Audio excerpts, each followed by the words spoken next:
Does Ami think that she, and we're talking about Candace, is a true anti-Semite like I think she is?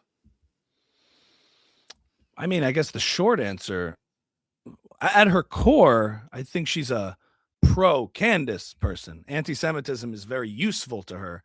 And ultimately, the orientation, this isn't making any excuses for it, is like using, I think in the way that Fuentes is an anti-Semite, it's not quite the same. Fuentes is really an ideological creature with political motivations and agendas. So Fuentes' anti-Semitism is fueled by his confessed suspicion that he proudly talks about of world Jewry, world power, talks about how we need to execute the leaders of this Jewish occult. And I think he really believes that. I don't know what Candace really believes anything other than what works for provocation, but that's no excuse for what she's done. Okay. She's peddled the word, she just gave in to the very caricature of being an anti-Semite, believing actual blood libel, separating Judeo from Judeo-Christian, holding up the Talmudic Jew, an old anti-Semitic diatribe, saying Jews are responsible for the slave trade. So yeah, her brain is completely consumed and rotten with anti-Semitism. I don't care really what she says, how she feels on the inside. And her macro motivations are self-aggrandizement, promotion, influence, whatever that might be, the audience. And pathologically, I would say so. I'm just careful to use the term. I'm not holding back from using it, but it does get overused and applied in ways I don't think is applicable. I think in her, it's even worse than it's as bad, if not worse, as being a true anti-Semite, is using the anti-Semitism in every caricature under the sun and every trope.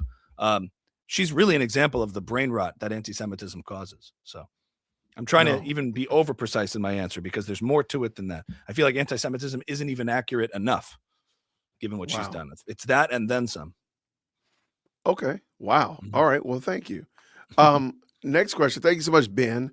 What do you think of the Daily Wire's videos about Candace? And I'm going to ask you to answer this as Ben Shapiro. Do I use the hard R? The hard R? Is that right? I'm going to use that. There it is. I just do the eyes. It's absolutely asinine. It's just ridiculous. I think it's nice that there are, my preference, personally, the Daily Wire is really at its best in the form of Ben's speech at AmFest. I mean, intellectually, there's just no one who could have delivered that and done that better than Ben Shapiro and what he said. He said exactly what needed to be said. To me, my hat's off at the highest regard intellectually when Ben does a long form video on Tucker or Candace or names them in his speech and explains exactly why their behavior and conduct is so objectionable and damaging. That to me is the best. I like doing the silly shticky stuff, but hey, at least to be able to push back against this, I think for a long time to try to ignore the problem, they do what they do and have fun with it. That's great. To me, the best thing they do is when they take it on intellectually because they have such an upper hand with regard to that. I mean, I defer back to Ben's speech, which I think will be a speech for, generations, met the moment perfectly. So hats off. Would you be willing to, if they reached out to you, to help on that regard? Because I do think that you made a great point. I personally have enjoyed the snarky down in the YouTube streets mockery of Candace. I've been very pro and supportive of that. I do think that she needs that every now and then. But you just in a very quick response, I'm like, you know what?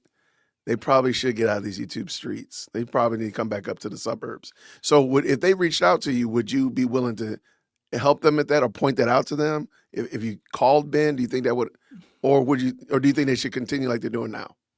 I guess that remains to be seen if we cross paths. I appreciate when it's fun when they do that stuff. I just think also the things that they do that no one else can do, especially in the online space, are when they do the real intellectual exposés and unpackings. But again, there's different flavors and different kinds of personalities, even within the Daily Wire, who focus on different things. For instance, like when Matt Walsh did What Is a Woman or Am I Racist? Like he did, he nailed that. So there's areas in satire for what they're for in the Daily Wire space too. I'm not knocking it. But again, I just think what really stands out to me is, the YouTube streets are fun. And I really, when they emphasize that is so needed, moral clarity and, doing the kinds of things that no one else can do. And I credit Ben for doing that. But hey, we'll see if the paths cross and it makes sense. I'm always happy to play.